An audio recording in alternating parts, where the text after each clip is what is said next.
سورج گرہن ہوا ہے. آپ صلی اللہ علیہ وسلم کے نرینہ اولاد نہیں تھی, آپ کو اللہ نے اولاد دی اور آپ کے بیٹے کی موت واقع ہوئی. یہ ایک بہت بڑا حادثہ تھا اس وقت, کیونکہ عرب میں نرینہ اولاد کی بڑی ویلیو تھی. آپ صلی اللہ علیہ وسلم کو اللہ نے بیٹیاں دیں, بیٹا نہیں دیا, اور بیٹا دے کے اٹھا لیا, تو ایک بہت بڑا واقعہ تھا. اور اللہ کی قدرت کے اسی دن سورج بھی گرہن ہو گیا. تو عرب یہ کہا کرتے تھے, زمانہ جاہلیت میں یہ بات مشہور تھی کہ کوئی بہت بڑا دنیا میں واقعہ ہوتا ہے تو سورج یا چاند گرہن ہو جاتے ہیں. اسی دن سورج بھی گرہن ہوا تو یہ بات پھیل گئی کہ محمد صلی اللہ علیہ وسلم سید الانبیاء رسول اللہ صلی اللہ علیہ وسلم کے بیٹے کی چونکہ موت واقع ہوئی ہے اس لیے سورج گرہن ہوا ہے. آپ صلی اللہ علیہ وسلم نے اس بات کی تردید فرمائی اور آپ نے فرمایا ان الشمس والقمر آیتان من آیات اللہ لا ينکسفان بموت احدہم, کہ سورج اور چاند اللہ کی نشانیوں میں سے ایک نشانی ہے. لا ينکسفان بموت احدہم آیاتہ,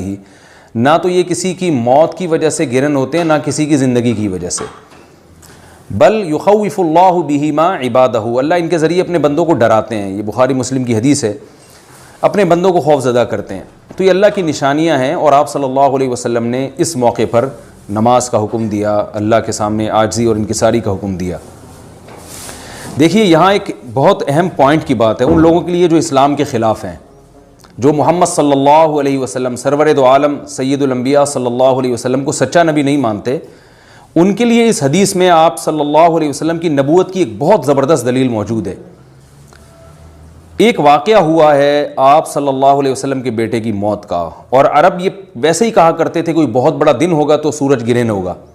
تو کوئی بھی شخص جو جھوٹا نبی ہو, آپ خود بتائیے کہ کیا وہ ایسے موقع پہ اس واقعے کو اپنے حق میں کیش نہیں کرائے گا, اور وہ یہ کہے گا نہیں کہ میں تو پہلے ہی کہتا تھا میں بہت بڑی شخصیت ہوں اور میرے بیٹے کی موت ہونا, ایک پیغمبر کے بیٹے کی موت ہونا ہے تو یقیناً یہ اس اللہ کی طرف سے ایک نشانیاں ہے, یہ نشانی ہے سورج کا گرہن ہونا, یہ بتانے کے لیے ہے کہ واقعی یہ بہت بڑا دن ہے. اور میں یعنی یہ بہت بڑا دن اس اعتبار سے کہ ایک نبی کے بیٹے کی موت واقع ہوئی ہے.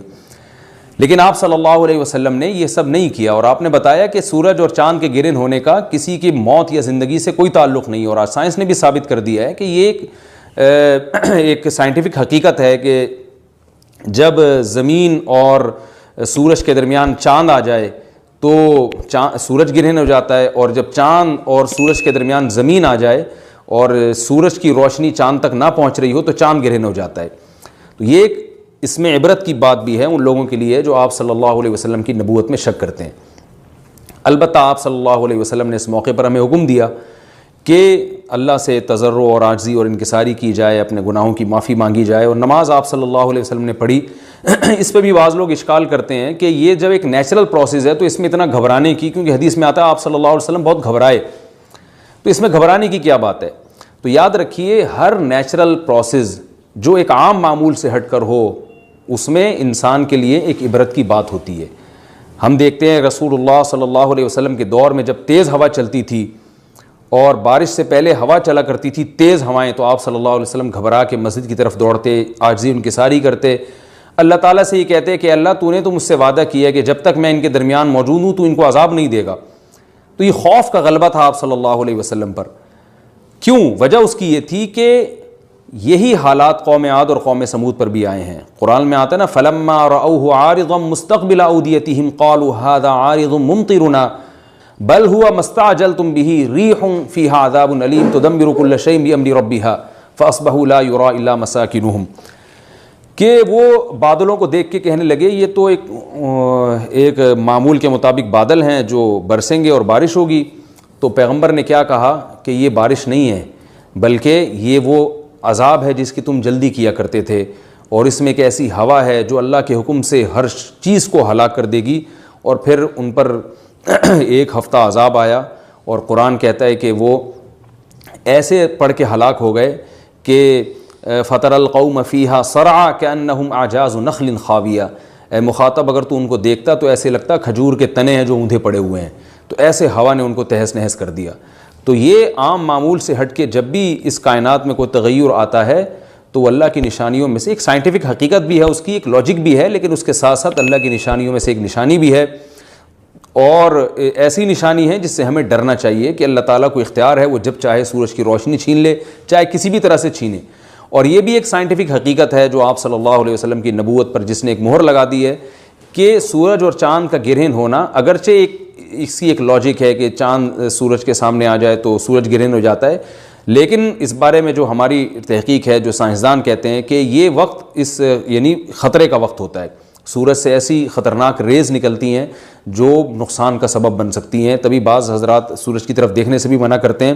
اور یعنی نظام میں تھوڑی ایک عام نارمل روٹین سے ہٹ کے اس کائنات کا نظام چلتا ہے، تو اس لیے یہ اس کائنات کے لیے، زمین کے لیے ڈینجرس ہو سکتا ہے، اور جو گریوٹی اور جو کشش کا نظام ہے اس میں بھی خلل واقع ہوتا ہے۔ تو ایسا نہیں ہے کہ یہ بالکل ایک نارمل کنڈیشن ہوتی ہے اور اس کا کوئی نقصان ہی نہیں ہے، یہ بالکل غلط ہے، اس میں نقصان کا بہرحال خطرہ ہے، اور اس بات کا امکان موجود ہوتا ہے کہ قدرت انسانوں سے انتقام لے یا انسانوں کو نقصان پہنچائے۔ اور ویسے بھی جن کے دلوں میں اللہ کا خوف ہوتا ہے وہ تو ویسے ہی اللہ کے وہم من خشیتہ، قرآن مجید میں اللہ تعالیٰ کے ارشاد ہے کہ مشرکین بار بار یہ سوال پوچھتے تھے قیامت کب آئے گی کب آئے گی، اللہ فرماتے ہیں لیکن جو مومنین ہیں ان کو اس سے غرض نہیں ہے کہ کب آئے گی، والذین آمنوا مشفقون منہا، وہ تو قیامت سے گھبراتے ہیں کہ پتہ نہیں ابھی نہ آ جائے۔ تو جس کے دل میں اللہ کا خوف ہوتا ہے اس کے زندگی گزارنے کا طریقہ کچھ اور ہوتا ہے، وہ بات بات پہ اللہ سے ڈرتا ہے، اس کو اللہ سے ڈرنے کا بہانہ چاہیے، اس کو توبہ کا بہانہ چاہیے۔ تو اس بحث میں پڑھنا کہ یہ تو ایک لاجیکلی ایک